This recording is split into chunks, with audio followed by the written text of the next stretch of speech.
good afternoon, everyone. My name is Mark Foley, and we're here to talk with John Porterfield from Social 180. Everything about working from production, traditional production, into what he's a very knowledgeable person about streaming and his use of LiveU in his process. So I'm glad to have you here, John. Thank you very much. It's glad to be here. Yeah, I know. Thanks, right? everybody. Great show, right? Yeah, it's been a great show. It's been it's been a good day. I've seen a lot of different things around between the South Hall and the Central Hall, West Hall. So I've got a chance to get a feel for vibe of the whole show. So I'm excited about what's going to happen. Be discussed this week. Yeah, that's great. So you come from a traditional production background. Mm-hmm. What was it like for you to say, okay, we're going to go from a traditional linear production into the whole idea of streaming? So for me, a couple items. I'll just kind of start off with this. I have a heavy tech background. So for me, from a technology perspective, making the transition, I would say, was fairly easy for me because of dealing with the cloud and different elements of that. From a media, traditional broadcast production, what we're doing, where I was full-time, I was at a large house of worship church. We were already kind of working on, before the pandemic, on moving to some kind of a cloud enablement process. We weren't fully there, but we were developing kind of what we wanted to do. So when I made the transition over here and working with, we started out with EasyLive.io, and then obviously LiveU acquired EasyLive.io. It was easy, and I think, being the comfort I had with it and working with the team and here at LiveU, especially now with Michael and others in the organization, they've made that transition very easy, right? So, when I tell everybody, when you go work with a company, it is really a partnership. It's a relationship. You acquire the products, but you really want to have a partnership because that's your trusted partner. From support to acquisition of the products to the solution. So LiveU's been a really fantastic group of people to work with. Well, we talked beforehand, we start so much with single camera, and we talked about, just being in the field and being able to stream in a simpler fashion. Yep. What was the transition from that for you into more complex productions? And we talked about LiveU Studio U. Yep. Yeah. So actually, LiveU Studio. Sorry. No. From a live streaming, from the single, the job that I have is what I call it. I try to explain to everybody. I'm a streaming specialist, an encoder specialist. My job is to kind of understand the behavior of a lot of different elements of streaming. So from LiveU to other elements, I look at it as the solution, right? Because really, if you think about it, we have a lot of different processes that are happening from the signal into a streaming production, from a LiveU unit into the cloud, and then vision mixing, and then setting the destinations and delivering that. So for me, transitioning from what we have been doing from a single camera, let's just say a single signal, to multiple different elements, right? From playback to backup feeds. If you look at LiveU Studio as a whole, they make this process fairly straightforward. So there's a little bit of a learning curve at first, but I think the process in terms of support and ensuring that we've tested, and that's something that we've talked about that I've worked with LiveU on in some of the tutorials, is planning is key, right? Whatever we do, planning and testing, and making sure we validate the setup and the scenario that we want to work with. So whether it's a single camera at a venue, let's say at a hotel in Miami Beach, right? And we're sending one feed or multiple cameras in there, right? We make sure we plan and test and validate so we understand the what I call the orchestration, right, of the streaming production, and ensure that we've identified what it needs to be, and we know also what we need to do if something arises, we can do failover. Well, as part of that process, how do you go about educating your customers or your clients about the process and some things they may just not quite understand when they're about production and then the streaming portion? Yeah, I think so a lot of times what I'll do is we'll have an initial conversation. So part of Social 180 Group, part of the other things that I do is I do advising and consulting. So when we come in, there is kind of an educational awareness type process we need to work with people on, right? And develop a area to help them understand what they need to do in terms of what the requirements. And I think that's really kind of the key item for customers is understand the requirements, right? And what we need to do. The second part of that is I would come back and say is that I'll more often, if it's when we're talking about LiveU, I'll pull in somebody from LiveU to work with me so that we're both helping educate the client both from what I'm going to do, both from a cloud production or remote production operator type supporting their event and activity, understanding the key imperatives of what they want to do, as well as for LiveU to address any questions if it's necessary to ensure from a cloud side or other elements to ensure whatever devices or things we're putting in there to make sure they feel good about it. Because at the end of the day, it is, again, coming back to that solution, that's key, right? And a lot of clients sometimes will want that validation to ensure that that comfort level. They feel good about. Yeah, they feel good about it. You know, and there's a confidence issue when you go live in streaming productions, right? No doubt. There's more often enough, I hear a lot of stories where people went live, something didn't go right, right? And so it comes back to that planning. And so I think it's being that trusted partner with our clients or whoever I'm working with. We want to make sure that everybody feels good about it. We've identified what their needs are, and we incorporate that. That's great. Can you tell us about some recent productions that you've been working on that you have been able to put this into play? Yeah, so there's a couple things, two examples and that I can bring up, and one is a case study. The one was with the Bladder Cancer Awareness. They're a nonprofit organization. During the pandemic, they did their first virtual event using the EasyLive.io product. When it got merged into LiveU, we continued that effort with their virtual walk event, which is their national awareness. So Beacon was, as I call them, we did a full virtual event all in Cloud Studio. We brought the host in from their remote location, and so that they were the main speaker, and then we had some backup feeds. We had some other segments we'd roll throughout the production, so that would give them, and that's kind of supporting their May Awareness Month. That was successful. We also pulled in a partner called Display. They're here at the show. Display provided the HTML graphic overlay. So if you see most shows and sports productions or different things, elements coming in now, you'll see Singular, Display, Flowix, different vendors coming in now. And it comes back to that solution, right? We're bringing that in.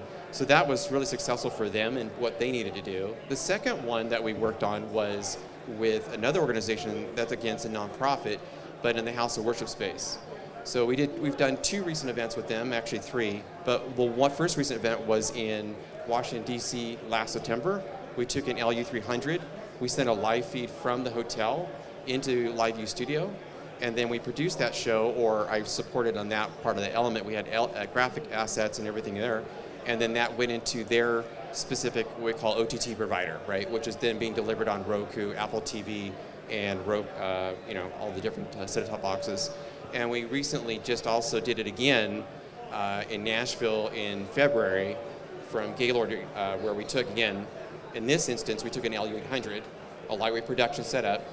We had a live-to-air 30-minute segment where we fed that into their network, and they were able to broadcast a 30-minute live feed for their audience they serve in doing that.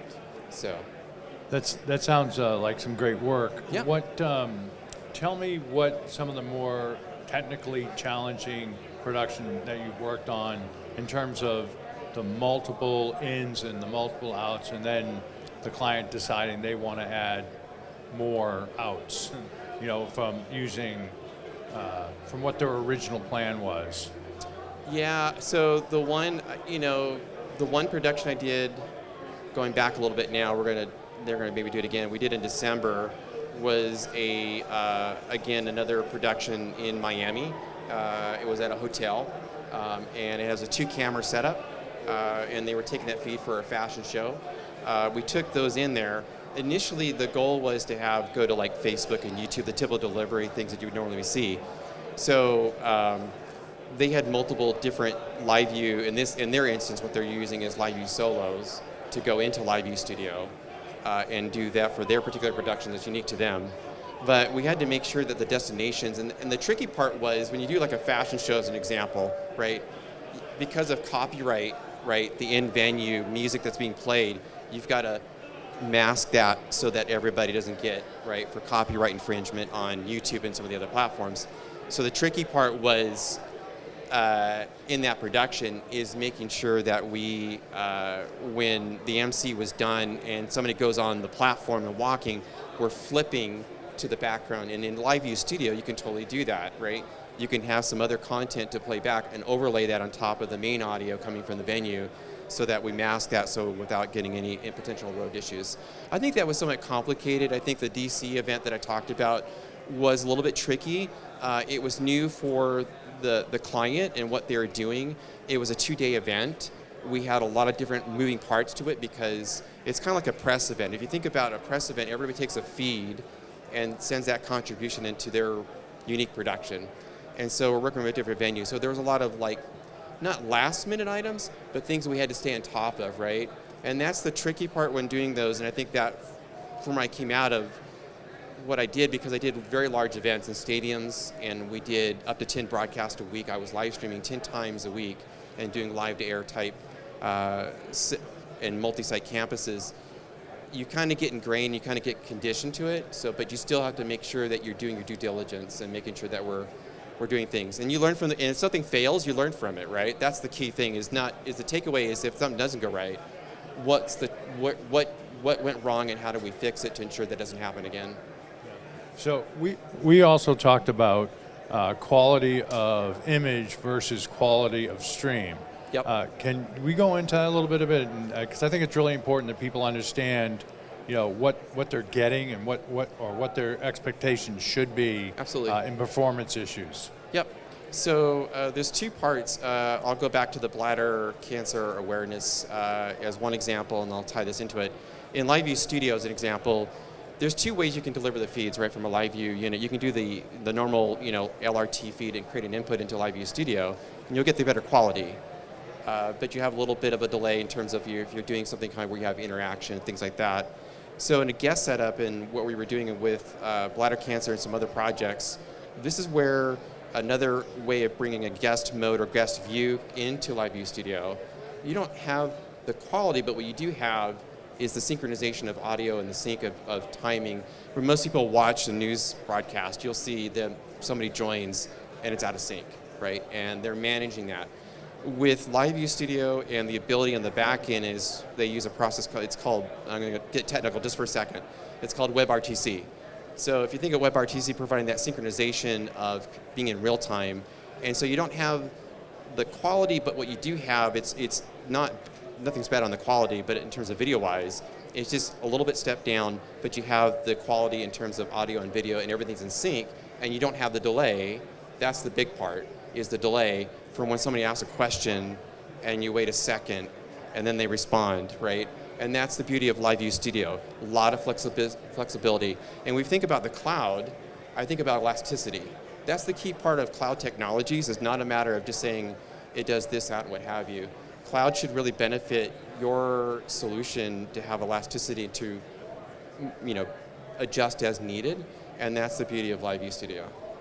Well, you talked about that, and so we also talked about educating people about, hey, we can move beyond, and we talked about this in terms of LiveU Studio and trying to have people learn more about that. Yep. How do they go about that? Because we talked about it earlier. We did, yeah, absolutely. So the beauty of this show is over here, if everybody wants to, throughout the week, talk to Michael and some other folks in the pod that has LiveU Studio, or myself.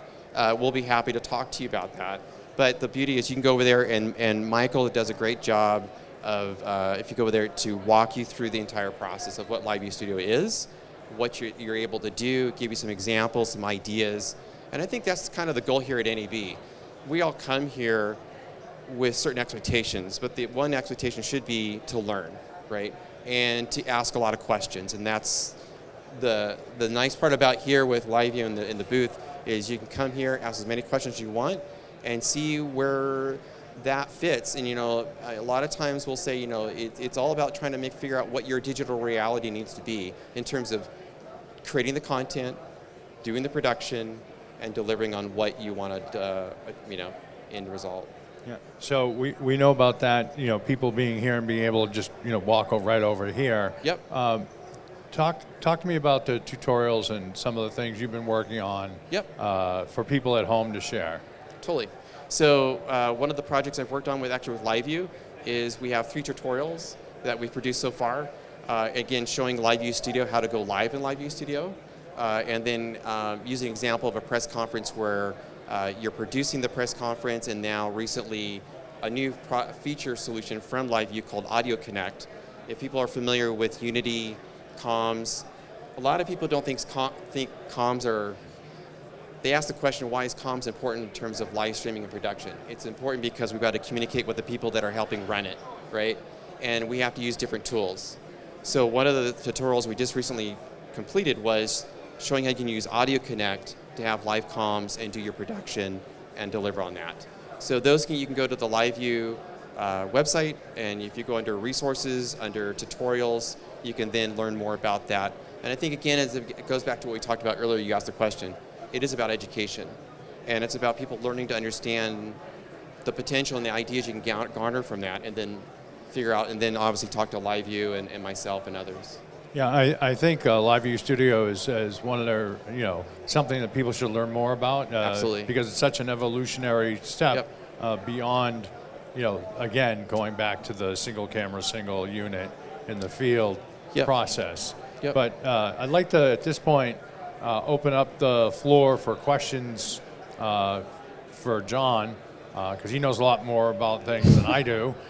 So does anyone have any questions for John? I think everybody's ready to go home. Everyone's ready to go home? I think everybody Okay. said it, it's 5 o'clock. Yes, go for it. With your existing customers, when it comes to the distribution end of Studio, if they're going to multiple destinations, are they using Studio to do that, or are they using a third-party product? Yeah, they're using Studio to do that. So that multi-in Studio for the destinations, that's the beauty of Studio, is that you can go out to your normal social platforms or your traditional CDNs, right? And you can do, and I think that's one of the key components that people, as they learn about Studio, is the ability to do that, and also send it in. LiveU has the theme, right, from the ground to the cloud, from the cloud to the ground, right? You have a receiving unit. So the key part of that is options. And that's the beauty of that whole process in publishing, is to be able to go out to a variety of different ways to deliver your live stream. Yep, absolutely. Anybody else? Anyone else? John, you would like to add some final thoughts on our talk today? No, I think this, I appreciate the opportunity. I think I would just encourage everybody to spend the time here in the LiveU booth, and learn, right? Ask questions. I'm available, or talk to the LiveU team. And then the other thing, learn about cloud, where cloud is going. I think to your point, I would leave one little element. Recently, I was part of a panel of a virtual event where we talked about cloud production. And there's different ways of doing cloud productions. There's what we call the tier 1. There's like maybe something very big, or maybe it's a tier 2, tier 3. What we mean by that is it may be a smaller scale production, or it may be a larger production. And the thing that the part of I encourage everybody to do is think of the streaming and the cloud productions as get involved in the community, get involved with the people. There's many people like myself where we're having active discussions. This is one discussion. There's other discussions here at the show, and I would encourage everybody just to make sure and get that, and do that. Okay. Great. Well, thank you so much. Some great insights, and Absolutely. I thank our audience, and hope you get a chance to come over to and see more of our booth. Thank you. Absolutely. Thanks.